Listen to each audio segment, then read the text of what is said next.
Today's headlines. Duterte pledges 10 billion pesos more for Odette victims. Holiday wages, employees' rights. Briones eyeing expanded face-to-face classes. BDO denies terms add-on after heist.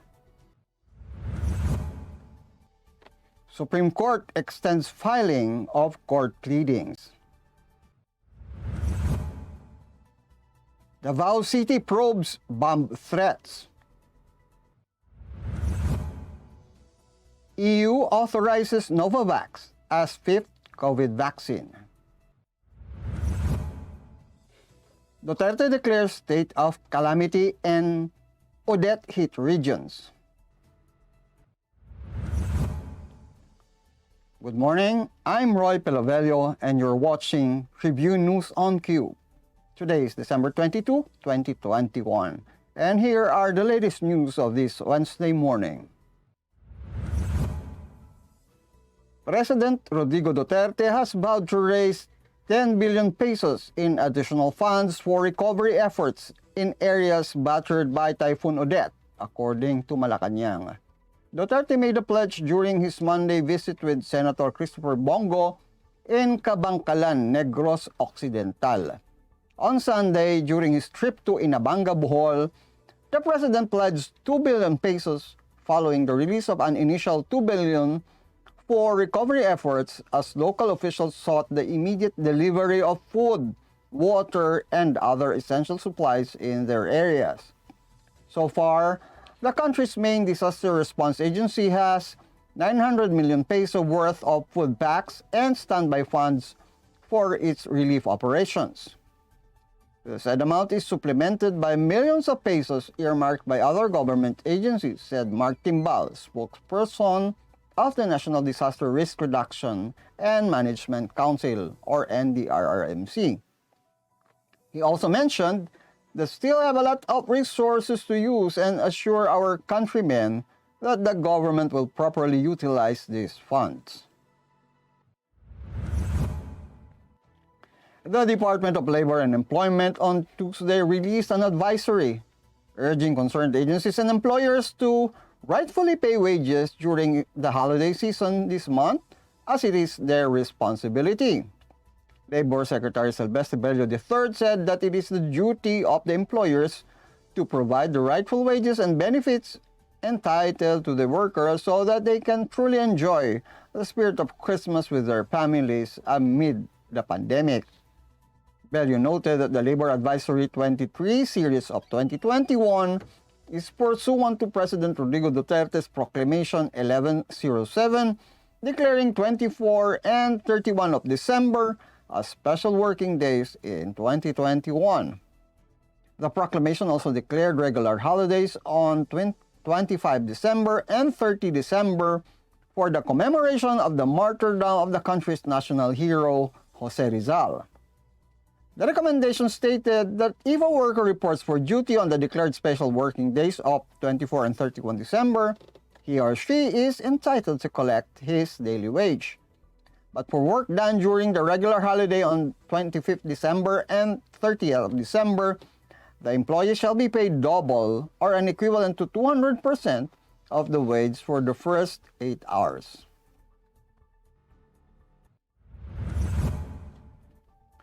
Education Secretary Leonor Magtoles Briones is hoping to continuously expand the implementation of limited face-to-face classes as more Filipinos are vaccinated under the National COVID-19 Vaccination Days program.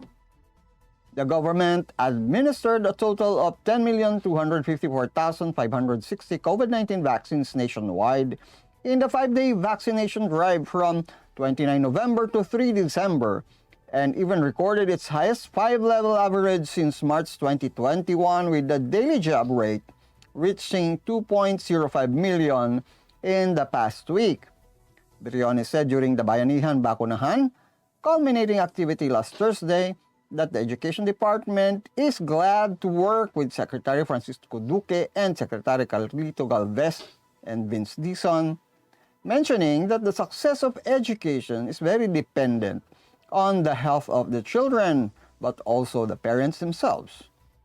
The education chief highly encouraged parents to get their children vaccinated, as the resumption of the face-to-face classes relies on the outcome of the immunization campaign.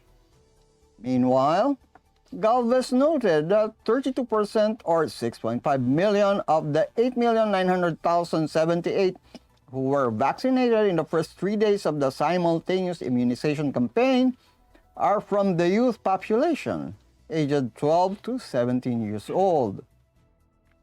Galvez also hopes to reach the country's first vaccination milestone of having 54 million or more Filipinos to be fully vaccinated before the end of the year to bring a happier and safer Christmas and New Year. Tribune News on Q will be back after these reminders. Boto mo to, Halalan 2022, the Daily Tribune special coverage.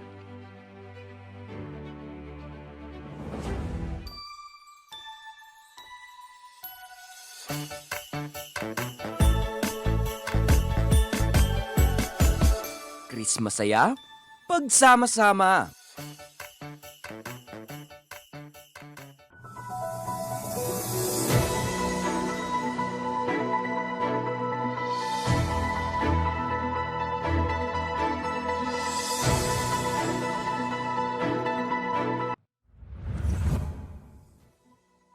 We're back on Tribune News on Q. C family-led video Unibank Incorporated has clarified in a statement that nothing has been added to its existing terms and conditions following the cyber attack victimizing some of its clients. The bank says that the liability clause is a regular compliance in the banking industry, and this has been part of normal compliance for a long time, and that there was no added clause due to the recent incident. It added that BDO made exceptions and shouldered the losses not caused by the clients to maintain good customer relationship even if the bank is not legally liable. Several clients of the bank, also known as Banco de Oro, earlier reported unauthorized transfers from their accounts to multiple Union Bank of the Philippines accounts of a certain Mark Nagoyo. The Bangko Sentral ng Pilipinas or BSP said it formed a task force to handle the issue and to prevent a repeat of the breach. Likewise, penalties and possible sanctions will also be explored by the banking regulator along with the ongoing investigation for the incident. Meanwhile, the BSP reported the conviction of a former rural bank chief based on a criminal complaint filed against him by the banking regulator. Rural Bank of Salinas, Cavite Incorporated, former president and manager Teodoro G. Salud was convicted by the Municipal Trial Court of Rosario, Cavite and Regional Trial Court of Cavite City for 14 counts of falsification of commercial and public documents under the revised penal code, the BSP said. The Supreme Court Office of the Court Administrator extended until 10 January next year the filing of pleadings and other court-required documents from 20 December to 3 January 2022 before the trial courts in Typhoon Odette affected areas. This was stated in a circular issued by the Deputy Court Administrator and Officer in charge of the OCA, Raul Bautista Villanueva, dated 20 December. The circular states that upon instruction of the Chief Justice Alexander G. Hesmundo, and due to the adverse effects of Super Typhoon Odette that hit hard many parts of the country, such as those in Region 4B, Bicol Region, Region 7, 8, 10, and the Caraga Region, resulting in extensive damage to government infrastructure and private property, including a number of halls of justice, as well as the severe disruption of power and communication services, the filing of any and all pleadings and other court submissions with the trial courts is suspended from 20 December 2021 to 3 January 2022. Thereafter, the periods for filing any and all pleadings and other court submissions that fell due or would fall due during the above period are hereby extended for seven calendar days counted from 4 January 2022 or until the 10th of January in 2022. Villanueva earlier announced that there will be no work in all trial courts in the country from 24 to 31 of December.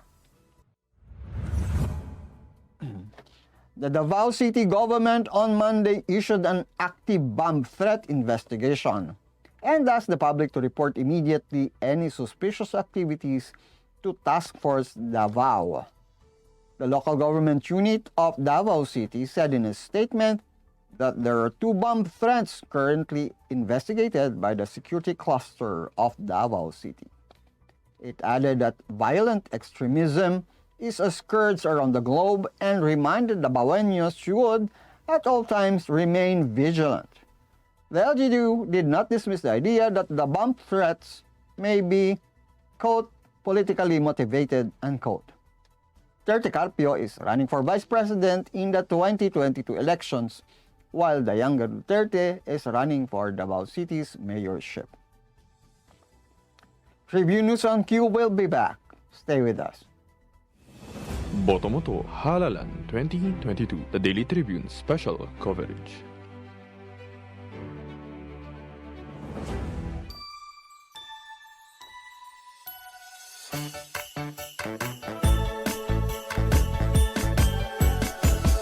Chris masaya, pagsama-sama.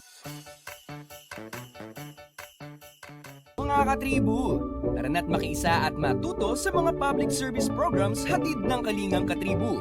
Tuwing Lunes, nandyan ang usapang business na magbibigay tips at inspirasyon sa mga aspiring entrepreneurs kasama sina Pompi Manalo at Vernon Velasco.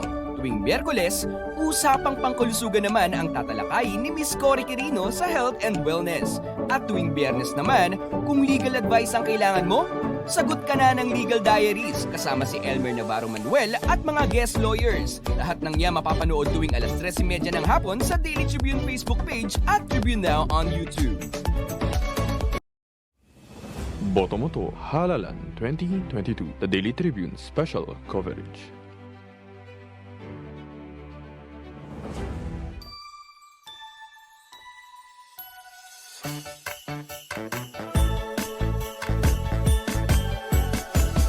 Chris masaya, pagsama-sama.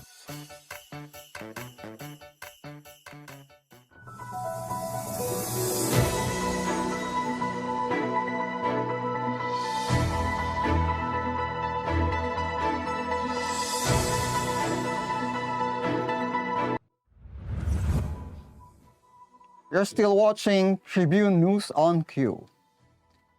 The European Commission on Monday authorized a vaccine from United States company Novavax as its 5th official jab for use across the European Union. Officials hope the vaccine, made from a more conventional technology than the others, will help persuade those hesitant about vaccination to come forward. European Union Chief Ursula von der Leyen said that as the Omicron variant is rapidly spreading and where people need to step up vaccination and the administration of boosters, is particularly pleased with the authorization of the Novavax vaccine. The Novavax vaccine now sits alongside EU's other authorized COVID jabs from BioNTech, Pfizer, Moderna, AstraZeneca, and Johnson & Johnson.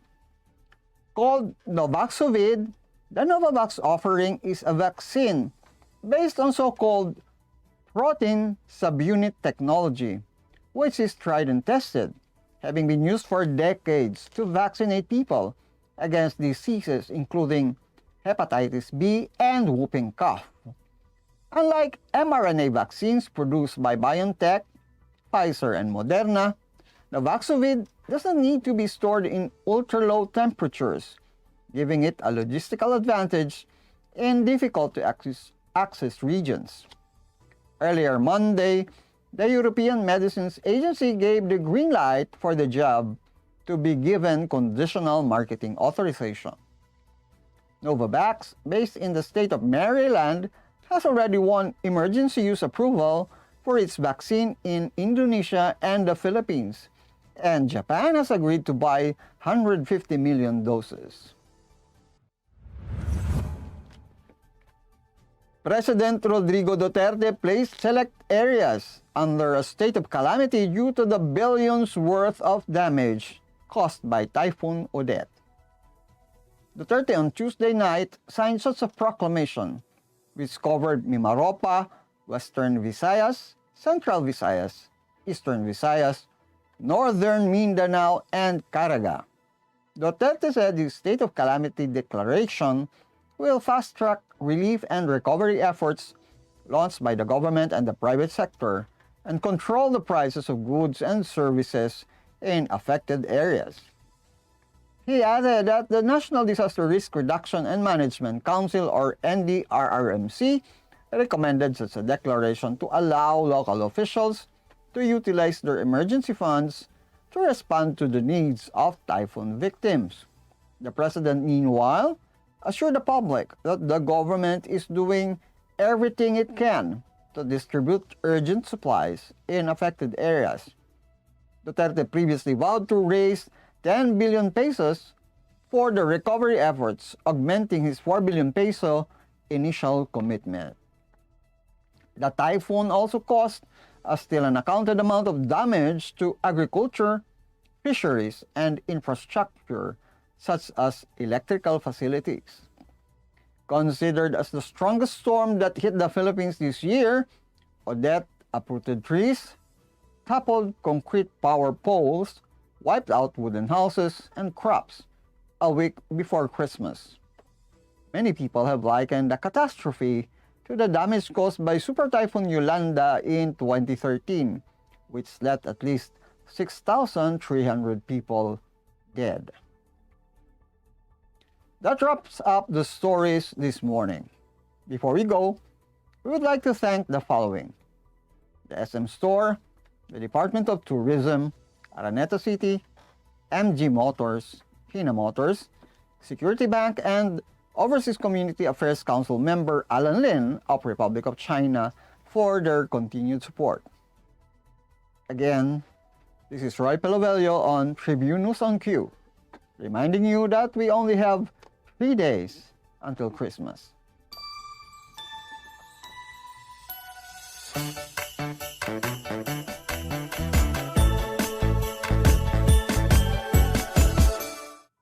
Stay safe, stay healthy, and stay at home.